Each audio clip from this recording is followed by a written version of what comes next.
Evening, Patriots. Me again, Shannon Fox here, Devoted Patriots 2 channel. And I've got some great information for you. A little bit of it speculation on some of the things that Elon Musk responded to today. Stick around for that. I do also got some information from Matt Gaetz as well as far as what he's going to be doing since he's not going to be Attorney General. He didn't really let the cat out of the bag, but he does say he's going to be still deeply involved in the whole situation. Got a video clip of that for you. And I've got another great piece of information if you stick around to the end. Now, this very first clip was Benny Johnson's intro, and it was so good for what's going on today involving Elon Musk and Don Jr. I decided I'd play this for you. I know it ain't mine to steal, but had to share it. It's just that good. Check it out.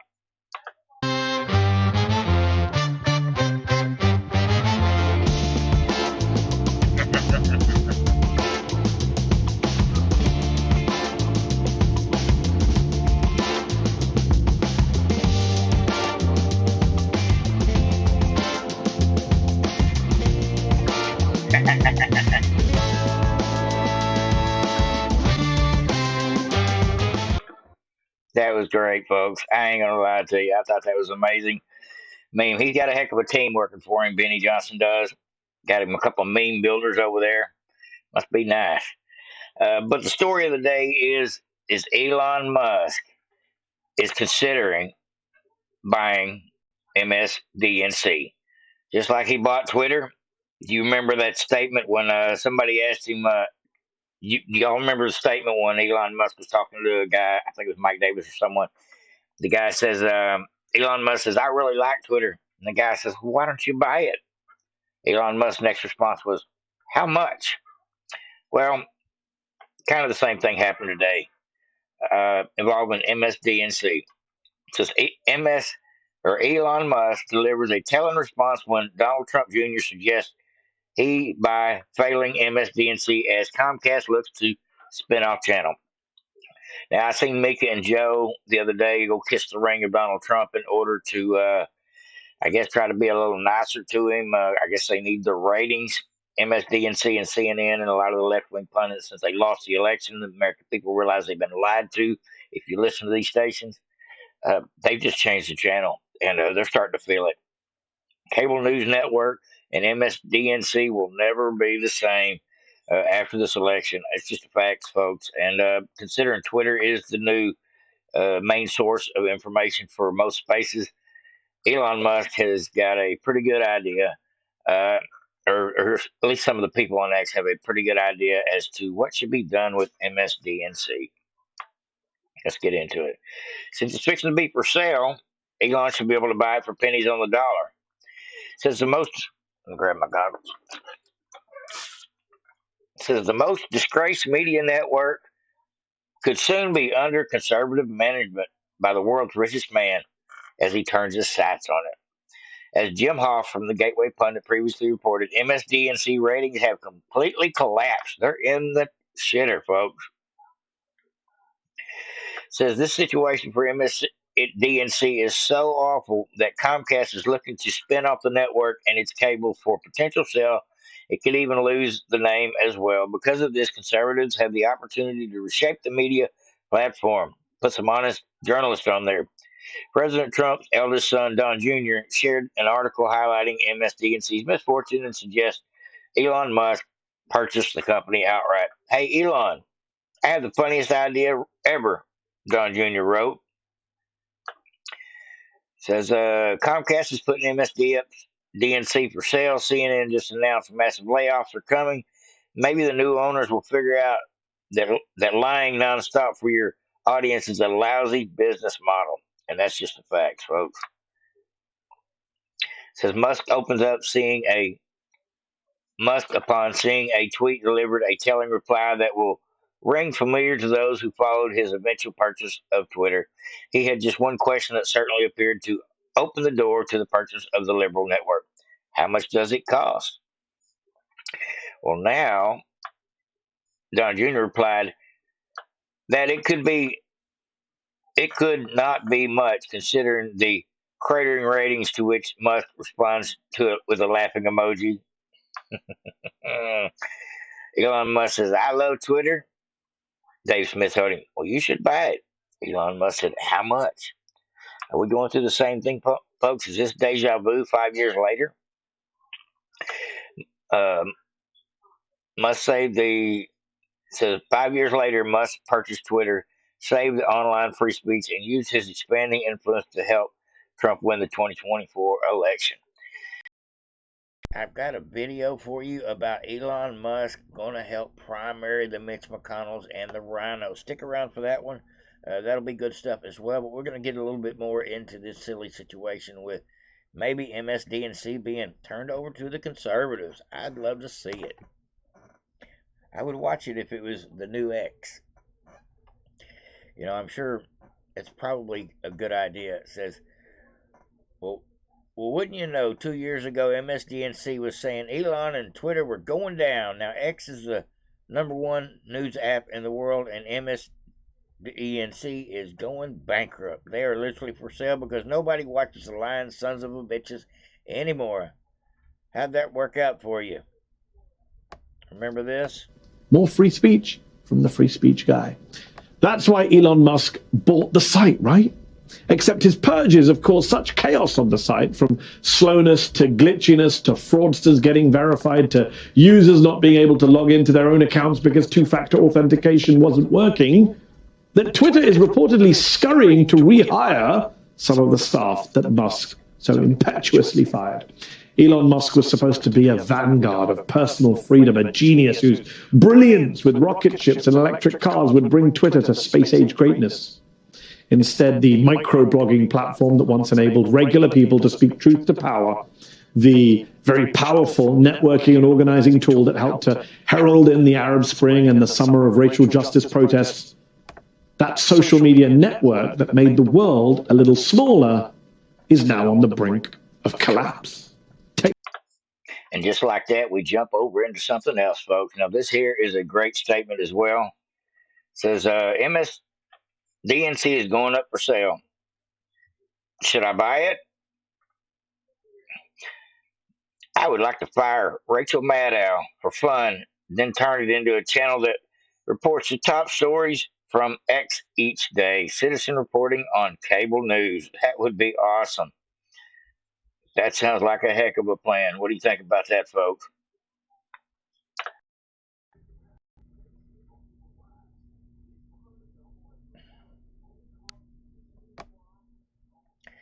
Now, folks, Joe Rogan says he would like to have Rachel Maddow's job if Elon buys MSDNC. Rogan says he will even wear the same outfit, glasses, and will tell the same lies. The comment came in response to Musk flirting with the idea of buying the far-left media outlet. If you scroll down here, you can see Elon Musk. The most entertaining outcome, especially if ironic, it's mostly likely. That's great. I love it, folks. They're flirting with the idea of firing Rachel Maddow and Mika and Morning Joe and all. And what's that other crazy black lady's name over there? Rachel? No, Joy Reid. That's the one. Another tyrant. Well, a lot of these people be losing their jobs if that happens. I'd love to see it. And this one right here, she can cry another salty river for all I care. I prefer, with this woman's hate rhetoric and lies that she spilled over the last 8 years, I hope she loses her job. That's just all I got to say about that.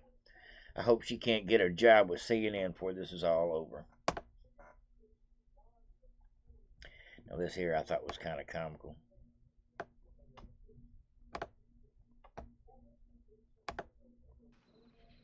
You let that sink in. And we'll sing it again. You can't help it. Let that sink in. Let that sink in. You let that sink in. I love that Breaking Bad. That was a good series. I'm not going to lie to you. Now, folks, I got a little bit more information for you. Do you think that Elon Musk will buy MSDNC? And if he does, Will he turn it into a conservative platform? Most likely it will be X News if he does so. And hopefully some of the greater citizen journalists we have over here on X will be able to get spots on the show. Maybe like no other news program we've ever seen before, because X is lit with the information just because there is so many citizen journalists over here doing great work. Now, everybody's wondering about what's going on with Matt Gaetz and this new AG pick that Trump has put in. And everybody believes that she'll get in no problem, and she's a strong advocate for destroying the weaponization for government. And so hopefully she'll be a good pick. But Matt Gaetz weighed in on that and said she'd be a great pick, and the reason he's out of the fight is because he didn't want to be a reason for the infighting, and so he bowed out. But he said, and the question I wanted answered, I'm not done, because he's done with Congress. So now he's going to be able to tell all about what goes on behind closed doors of Congress now that he's not a member anymore, and he'll probably go back to doing maybe something on the Trump campaign, including helping Trump make better picks than people like Mike Rogers for these cabinet positions. So, Matt, I now have to ask about just what your plans are, and it's okay if you have to, punt on it because you might not know. It's important to know you resigned from this Congress, not the next Congress. Our audience is 100% behind Matt Gaetz, by the way. They are very, very upset that you were not able to get all the way to Attorney General. I have to ask, what is next for Matt Gaetz?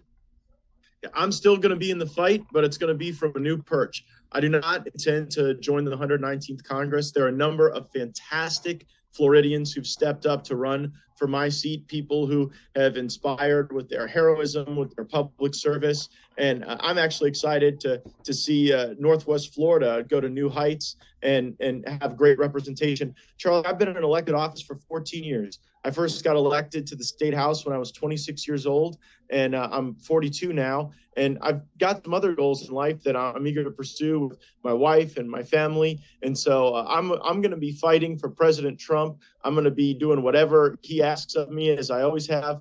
But I think that 8 years is probably enough time in the United States Congress. In Florida, our voters got to vote on term limits for state government, and the campaign was 8 is enough. And so you can only do 8 years in the Florida House of Representatives. And so it seems like a pretty poetic time to allow that great new blood to come in, to allow my district to have high quality representation. And don't worry, I'm not going anywhere. I'm not taking off for a tropical excursion for the rest of my life. I am here to help save this country. And one thing the great patriots at Turning Point know, we need people at every level. We need brilliant lawyers on the outside. We need tough congressmen and congresswomen on the inside. We need a leadership structure under President Trump that's going to allow for durability of our movement and the ability to continue this great realignment of our politics. And so I'll play a part in that. I plan to be a big voice, but maybe not as an elected member of the government. So, Matt, he could always be something like deputy attorney general. There are several positions that he could get in without having to be sworn in or have to be confirmed, and I'm okay with that. But he did say a little further on in this speech that he wants to try to help Trump make good decisions when it comes to helping vet these people that are part of this hundreds of people Trump's having to hire. Awesome news, folks. Not that Matt didn't get Attorney General, but we're going to make it anyway. Now, I did see some reports that Mitch McConnell is bucking for leadership positions in the Senate so he can control things like allocations, which is funds for war and things. And we'll have to see how that goes. I haven't checked back up on that yet today, but Mitch McConnell is trying to do the rhino revenge thing, and it's to be expected. All right, I got one more great clip for you here today, folks. Sorry if I had any audio problems. My Bluetooth shut out on me about midway through. I guess the battery died on them. But this is a very cool very cool article.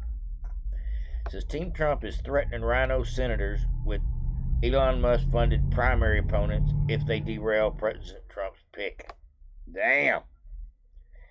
Here's the 5 rhinos that voted against Matt Gaetz for attorney, or would be voting against Matt Gaetz for attorney general: Mitch McConnell, Lisa Murkowski, Susan Collins, Mark Wayne Mullins, and Senator-elect John Curtis. Now, the top 4 of these here are not just rhinos, they are all neocons. They all support the Ukraine war, and they want us to stay in the Ukraine war. Therefore, they could not, in good conscience, allow Matt Gaetz to get in there and try to stop their outrageous spending with any kind of legislation. Elon Musk and Vivek are going to have the same problem. We're trying to deal with Mitch McConnell and these rhinos when it comes to clawing the money back, because they're trying to spend more money versus actually let anybody claw back some of the money that is just blowing out the door. Says, let me go ahead and play the article play the video here for you folks. This is says Trump advisor tells Jonathan Karl, who's a piece of shit from ABC, the message to Senate Republicans who try to oppose confirming Matt Gaetz: if you are on the wrong side of the vote, you're buying yourself a primary. That is all. And there is a guy named Elon Musk who is going to finance it.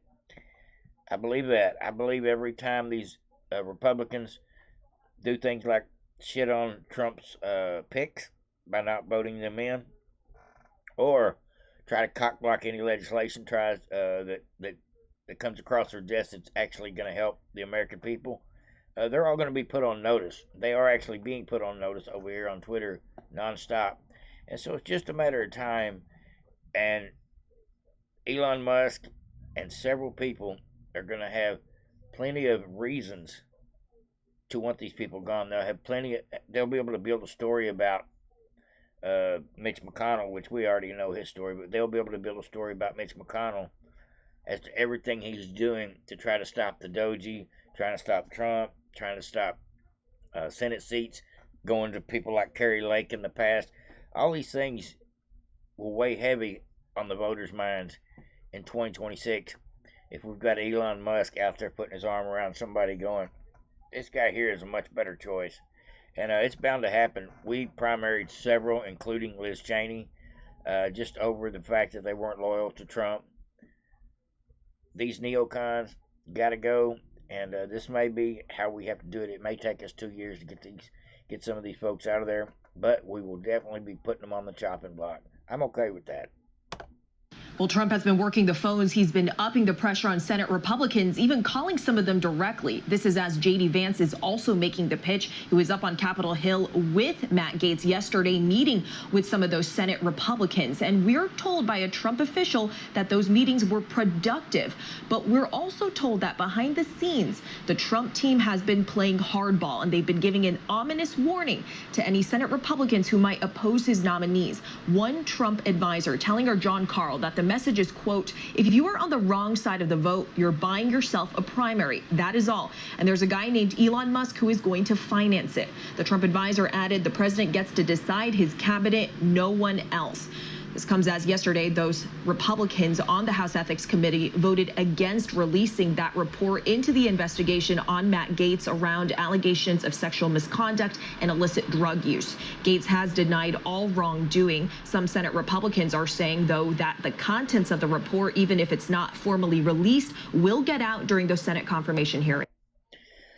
That's not happening. They're not going to. Matt Gaetz done pulled out since then, so her story's a little bit old. But truth be known, folks, Elon Musk is going to do a whole lot to help fix our country, and he's going to be like Trump. He is going to catch hardcore opposition, especially when he starts pointing out the fact that people like Mitch McConnell and these handful of rhinos in the Senate are going to be the very problem that stops us from rendering a solution to some of this stuff.